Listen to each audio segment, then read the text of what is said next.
7h36 sur France Culture, c'est l'heure d'Hashtag. Comme tous les vendredis, un rendez-vous auquel vous pouvez contribuer via les réseaux sociaux. Et cette semaine, nous vous appelions à témoigner sur le thème du cancer du sein. Ce qui est terrible, c'est que c'est devenu banal, un cancer du sein, ça on me l'a bien fait comprendre. C'est qu'un cancer du sein.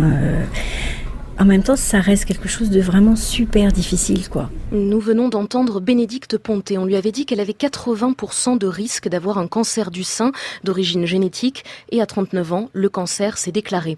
Vous avez recueilli le témoignage de Bénédicte. Aurélie Kiffer, bonjour. Bonjour.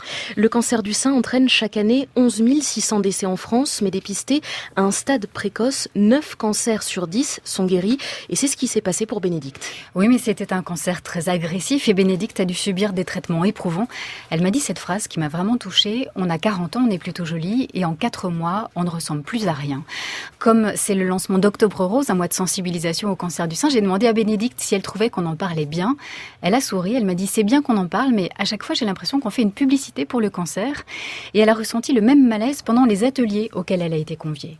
La fois où j'ai le plus rigolé, c'était au cours de maquillage en fait, parce qu'on ressemble quand même à des clowns, hein.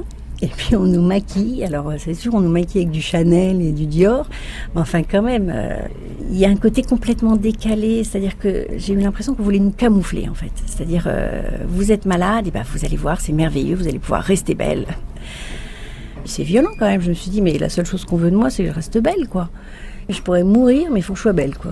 Et Bénédicte souligne la difficulté de l'après-cancer qui s'accompagne dans son cas d'une série d'opérations de reconstruction mammaire.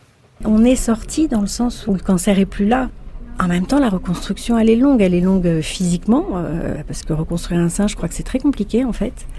Et puis il faut se reconstruire psychologiquement, c'est pas évident parce que l'image de soi, elle s'en est pris quand même plein la figure. Moi, mes seins, jusqu'à un moment récent, je ne pouvais pas les montrer. Et puis c'est tout. Après, on est ménopausé à 40 ans, ce qui est quand même super violent. Finalement, pour tout votre entourage, c'est fini, tout va bien, etc. Les médecins, on se revoit que dans 6 mois.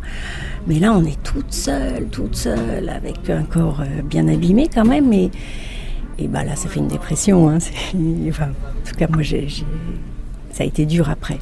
Bénédicte Ponté est artiste peintre et vous pourrez voir quelques-uns de ses autoportraits sur la page de Hashtag. Et vous avez recueilli d'autres témoignages via Twitter, Aurélie, notamment celui de Carole qui vous a dit « Je ne serai plus jamais la même ». Oui, elle remercie d'ailleurs son conjoint qui a su accompagner ce changement et qui lui permet de se sentir toujours autant femme.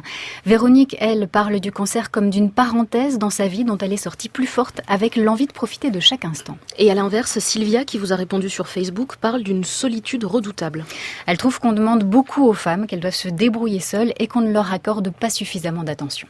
Il faut savoir qu'une consultation dure en moyenne 10 à 15 minutes, y compris pour une annonce de cancer. Vous avez la prochaine consultation plusieurs semaines après, ou bien l'opération 10 jours après, ou la semaine d'après, mais c'est tout. Et donc, dans les établissements dans lesquels vous êtes soigné du cancer, globalement, il manque un maillon, selon moi, où les femmes pourraient venir poser leurs questions, entendre celles des autres.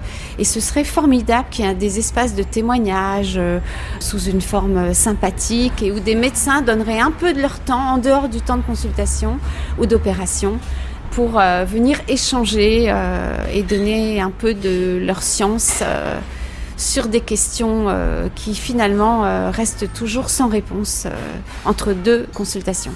Enfin, vous entendrez Céline. Après son cancer, elle est devenue bénévole dans une association. Elle s'appuie sur son expérience pour informer les femmes sur les méthodes de reconstruction du sein. Merci beaucoup Aurélie Kiffer. On retrouve toutes vos interviews sur la page de Hashtag sur franceculture.fr.